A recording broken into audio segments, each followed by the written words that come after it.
in the last remaining week. That's going to do it for Week 8. So let's take a look at where the teams stand. Immortals is in first place, and Cloud9 and Counterlogic Gaming are tied for second. TSM has sole possession of fourth and has secured a playoff berth, while Energy Esports and Liquid are tied in fifth. Echo Fox is right outside of playoffs in seventh, while Team Impulse, Team Dignitas, and Renegades are out of playoff contention and in the danger zone, rather, of the promotion tournament. Now let's take a look at 5 players, though, who stood out in their positions this week. We'll start in the top lane with Seraph. So Seraph had an amazing week. He went 6-0-13, not dying in the win or the loss.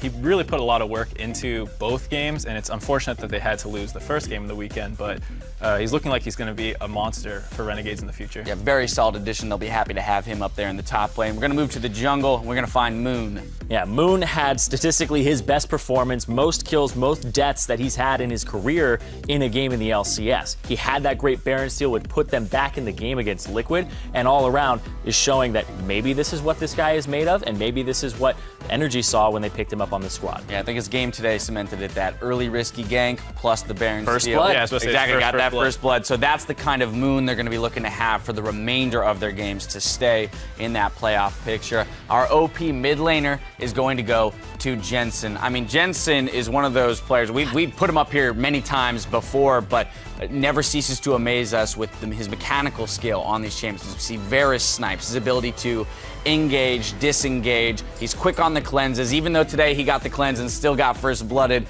we do see him quick mechanically as a player. And I remember back last year when we were looking at Jensen and he didn't seem to quite click with the team just yet. Varus was the champion that he jumped on. Very true. And then they were like, okay, now he's part of the engage. Now he can set these team fights up. And that's where Cloud9 were getting their feet under them. And you know, it's more of the same here. Yep, there you have it. Now, AD Carry, his teammate, Sneaky.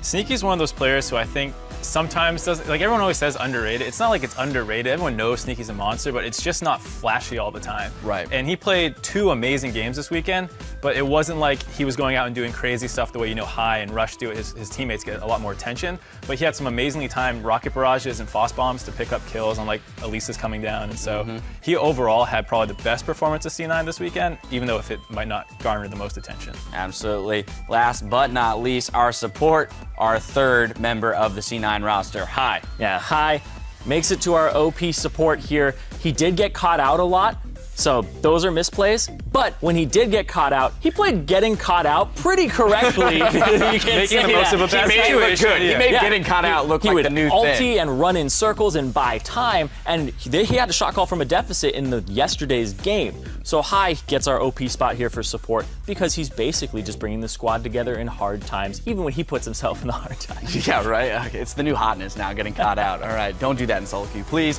The player who claims the title for most valuable player this week, though, is going to go to Jensen, our mid laner. Jensen was pivotal in Cloud9's 2-0 finish this week, bringing lots of poke damage on Varus and impressed everyone with some expertly timed skill shots to pick off his opponents, such as that one. Yeah, learned something from Sneaky yesterday. That's true. They're training together. Yeah, I mean, what can you say about Jensen here? He has been a monster this entire split, and he's in the running for just overall MVP because he's just been so consistent. I mean, look at that damage per minute. That's absolutely insane damage per minute across 2 different games. Wait. We're seeing averages on mid laners earlier today when we were looking at GBM versus Phoenix. We were seeing like 620. Yeah. And that was like, oh, that's pretty good. That's near the top end of the league. 1,200 and 900 DPM is absolutely nuts. 1,100 is ridiculous. I actually need to go back and check because that might be higher than what Balls had on Gangplank. I think he was at 1,200. He was at 1,200? It was very high. Very there. close. It was ridiculous. That is still ridiculous. Yeah. Yeah, so It's impressive numbers to say the least on top of impressive flashy plays. So good on Jensen there. Now we've run out of league action for the day, but fear not because more games are headed down the pipe and hitting your stream soon. First up is a brand new primetime league which will premiere at 5 p.m. on Wednesday, right before the North American Challenger Finals at 6 p.m., where you'll see Apex take on Team Dragon Knights on the LCS stage for a title of 2016 NACS Spring Champions. Then on Thursday, the European LCS returns with Giants taking on Origin